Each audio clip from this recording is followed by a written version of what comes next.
what we're going to be going over here is an overview of the statement of cash flows and get a basic understanding of what that statement of cash flows is. Okay, so what I've got it laid out here is in a template form here. And when we're talking about the statement of cash flows, we're talking about different activities that the company has here. They're going to have an investing activity here, they're going to have a financing activity, and they're going to have operating activities. So what do we want to do for each of these activities here? We want to determine the change in cash. We have to determine either if the cash is being provided here to the company or if it's being used. Okay, so first for our investing activity, and again, this would be part of our assets here on our balance sheet, and this is really how we're investing in our assets here. And what we're talking about here is generally long-term assets like property, plant, and equipment, and how we're investing in that property, plant, and equipment, and what the change in cash would be here. Okay, so then moving over to our financing activities, that's broken down between our liabilities here and contributed capital or stockholders' equity here. So first for our liabilities here, again, we're generally talking about long-term liabilities here. That would be like bonds being issued here. And then we want to determine what the change in cash would be here, cash provided or used here. And then again, for our financing activities here, for our stockholders' equity here, contributed capital, we're generally talking about long-term in equity here, such as stocks here, issuing stocks or retiring stocks and so forth. And then finally moving over here to operating activities. Now this is really to do with our net income here on our income statement. And what we're talking about here is we're learning, have to determine the change in cash here between our revenues and our expenses here as part of our net income. And really we have two different methods that we're going to be looking at here to determine our change in cash here for operating activities. It's going to be the direct method here or the indirect method. So really we're going to be concentrating here on this operating activity here as part of our net income here on our income statement. Okay, so that's just our three basic activities here again. In investing activity, how the company invests in its assets here, financing activities either through liabilities or stockholders' equity, and then operating activities, the net income here or the change, our net income here on our income statement. Okay, so those are our three activities. Now let's just go over here and look at just a thumbnail sketch here of the statement of cash flow. So again, for those three activities, we list them in this order. We're going to have first our cash flows from our operating activities, cash flows from investing, cash flows from financing as a third here. And then we also have to have the cash at the beginning of the period versus the cash at the end of the period. So what we would do under each of these activities here, you have to determine what the cash provided or used would be for each of those activities. And then we start out with our net income here under our operating activities. And this is where we're going to be looking at how we would have to adjust that net income to determine the net cash, either provided or used. And that's what we're going to concentrate on next here. And then again, on each one of these activities, list the individual items for the cash that's either provided or used. Same here for cash flow activities, investment activities here again, cash provided or used, list the individual items. Same here for cash flows for financing activities, cash provided or used, list the individual items that affect like financing, your financing activities here. Now what we want to look at here is this change in cash here. So this is probably the easiest to determine here. Then your cash account, determine your cash at the beginning of the period. In this case, let's say it's $500,000. Cash at the end of the period, say it's $1 million here. So our change in cash is the difference here, $500,000, an increase of $500,000. And what you have to do here, knowing this change in cash here in your cash account, that has to match what your change in cash would be for each, the total amount here for your operating, investing, and financing activity. So if you look here, operating, we had $150,000, financing increase here of $225,000, and for our financing, $125,000, which if you add everything up, that totals $500,000 here. And that has to equal your change in cash from the beginning to change in cash from the beginning of the period to the end of the period. So that's a good cross check, and those things have to equal here. Okay, so that's the change in cash that we'll be looking at here. Now we're going to go up here and we're going to look at the cash flows for these operating activities and how we calculate that.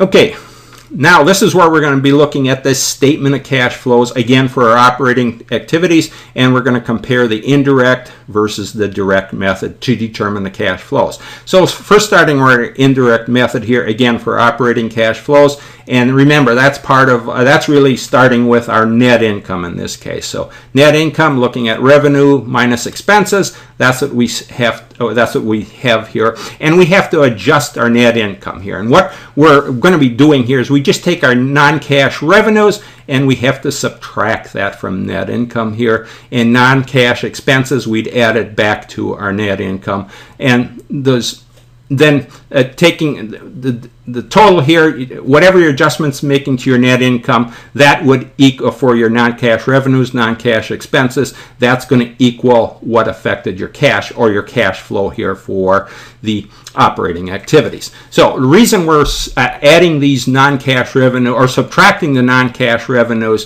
from our net income here is because initially we added them to a net income here.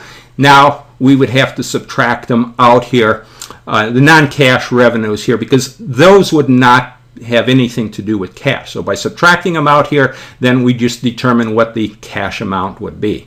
Now for non-cash expenses, we're going to add those back here, because again, adding those back, we initially subtracted them, adding them back here, so that'll bring us in line here to determine what our actual cash flow would be here. So just look at it in those terms. Now again, here's the required adjustments that affect the cash flow here. So looking at, again, we're taking these non-cash revenues, subtracting them back, and non-cash expenses, adding them back here to net income here. So this is what we're going to be doing here. So we take our operating assets and liabilities and we look at the changes here. So what we want to do is we want to compare the beginning amount in each one of these accounts to the ending balance in each of the accounts here to determine if there's any increase or decrease. And that's going to really be the indirect method here to determine what the change in cash would be. So just looking at our accounts receivable, say for example we had an increase.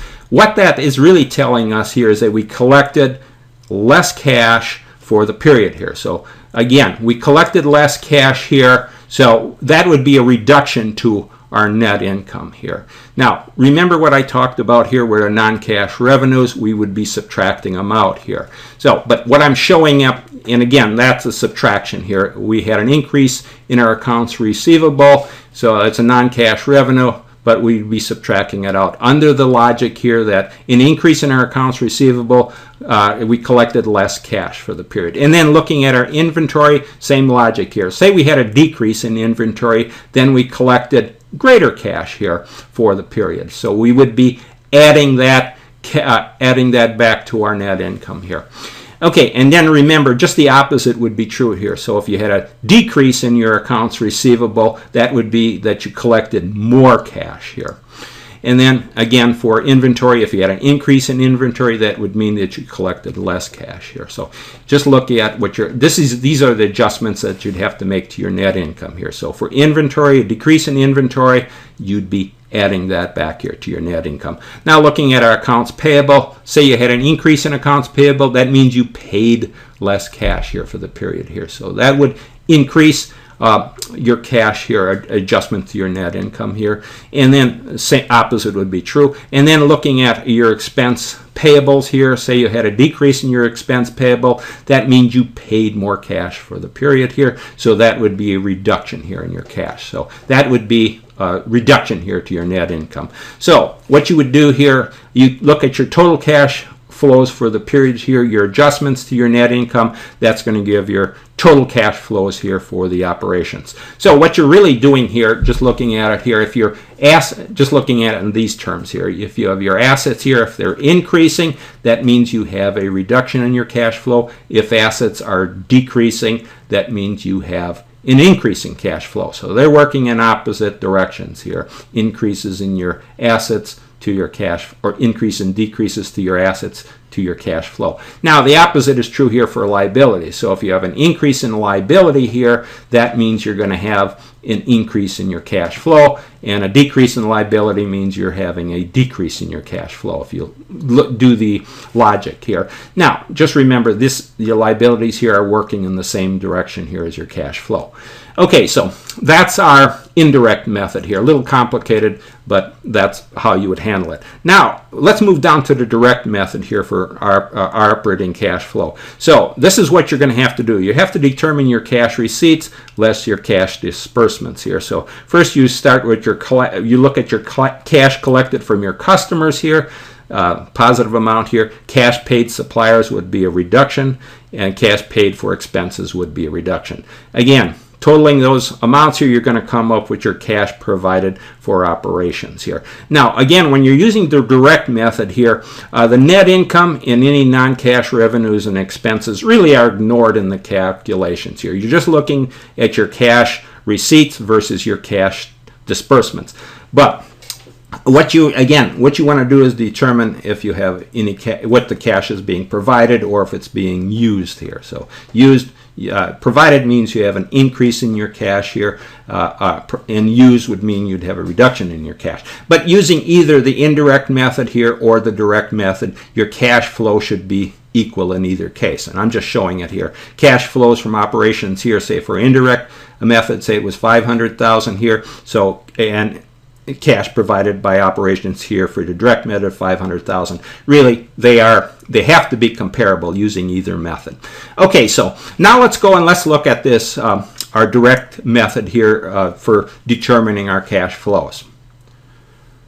Okay, so here we sit, and we're going to be looking at those three different categories that we talked about for our direct cash flows here. That would be our cash collected here from customers, cash payments to suppliers, and also cash paid for expenses here. So using the direct method here, let's look at our cash collected here from our customers. Let's look at our accounts receivable, and we want to determine what our cash collected for the period would be here. So again, accounts receivable, an asset here. So this is what you would have to be looking at here. You're going to have to look at your beginning amount here off your balance sheet for your accounts receivable. You have to know what your ending amount on your balance sheet for accounts receivable, and then you also want to know what your sales here under our accounts receivable would be here on your income statement. So just looking at our what we're going to determine our cash here, it really becomes a plug amount here. So again, these are the known amounts here. So we're beginning off our balance sheet. Just look at it. You get $300,000 here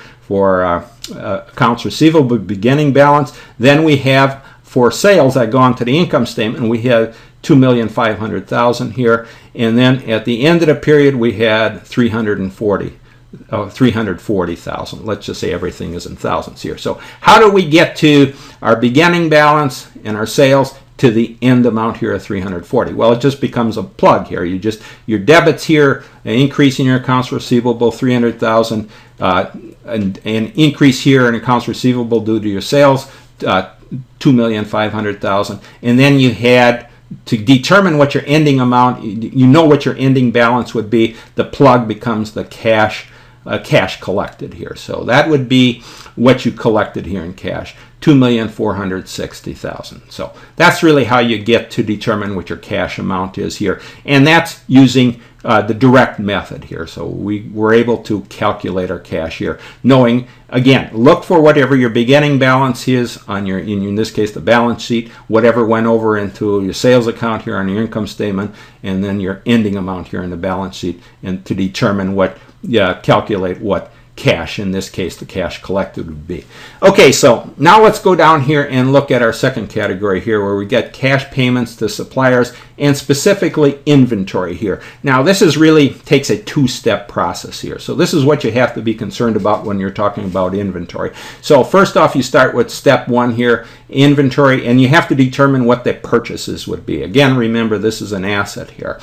Okay, so what you would start with, determine what your beginning amount here is in your balance sheet. Say it was 400 here, 400,000 here, and then we have to know what went to cost of goods sold here in the income statement. That would be a reduction to our income here. Let's just say it's $4 million. Let's stay with the 4,000 here. Let's just say it's 4,000 here. So credit or reduces our inventory account. Now we know what our ending. We have to know what our ending is on our balance sheet here. So we got 360 or 360,000 here in the beginning. Ending amount here. So knowing those three amounts here, now we can determine what our purchases are here. So that's really a plug here. Debit of 400,000, a reduction or credit here of 4 million, and then we end up with 360,000 here at the end. So the balancing amount has to be a debit or increase here as in our inventory as a purchase of 3,980,000. So that's simply a plug here between our beginning amount, what goes to the income statement, and our ending amount here on the balance sheet. Now, this is the key here. This does not go to the statement of cash flow. It's included in the accounts payable, any purchases here. That's why it takes this two-step process. So we take our purchases for the period here, this 3,980,000. Well, I got it showing here 960,000. It should have been, it's a mistype here. But nonetheless, you take your purchases here from what you had under your inventory account for the period here, and you move it into your accounts payable in this case.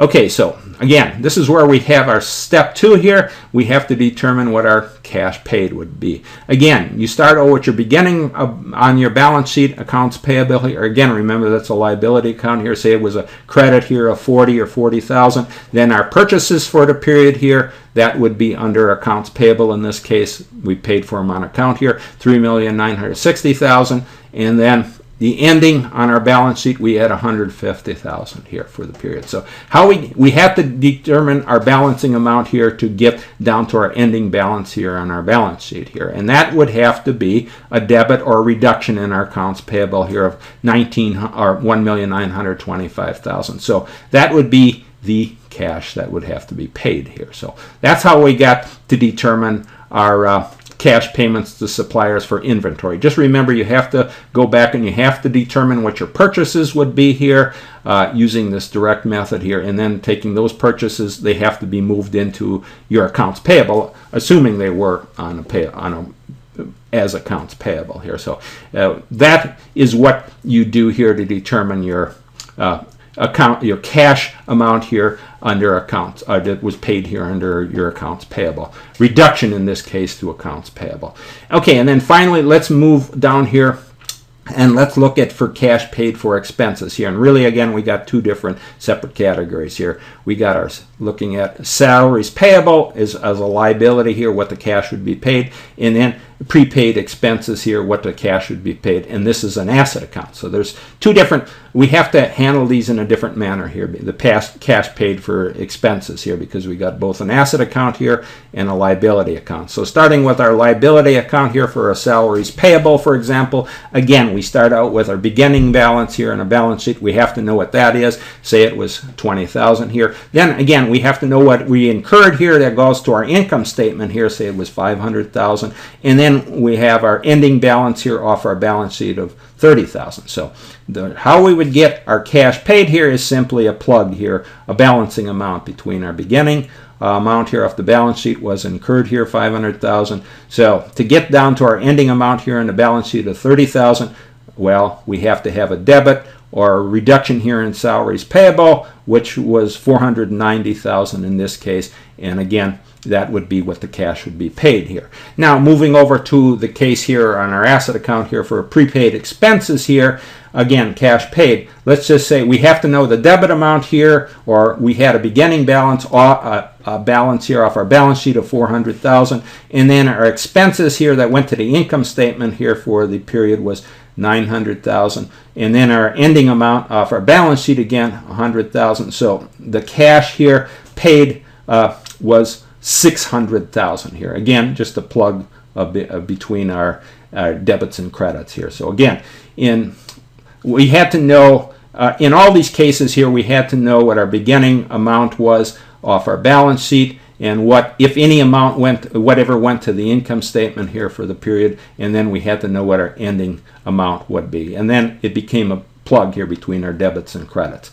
Okay, so that'll be really end our discussion here when we're talking about our statement of cash flow. So really, we had two different methods here to go through the statement of cash flow, and those, when we're talking about, and we concentrated on the operating activities here that we're talking about with those two different methods, and we had the indirect versus the direct method here to determine our cash flows. Just remember, when you're using the direct method here, lay out, just moving up here, just lay out your T accounts here, and then you can look to see, you have to know what your beginning amount would be and your ending amount, and then what went to the income statement for, in the case here for your direct cash flows. And then knowing what was on your income statement beginning and ending amounts, you can determine the plug. Now when we're talking about that indirect method, that was a little bit different. We're really just looking at our beginning and ending balances, and we didn't go through all the arithmetic on it with the T accounts, but we just were comparing our beginning to our ending balances with the indirect method. We didn't have to really know what was going to the income statement in that case. Okay, so that'll end our discussion here on statement of cash flows, and we particularly concentrated on the operating activities. But just remember, there was also financing and investing activities as well.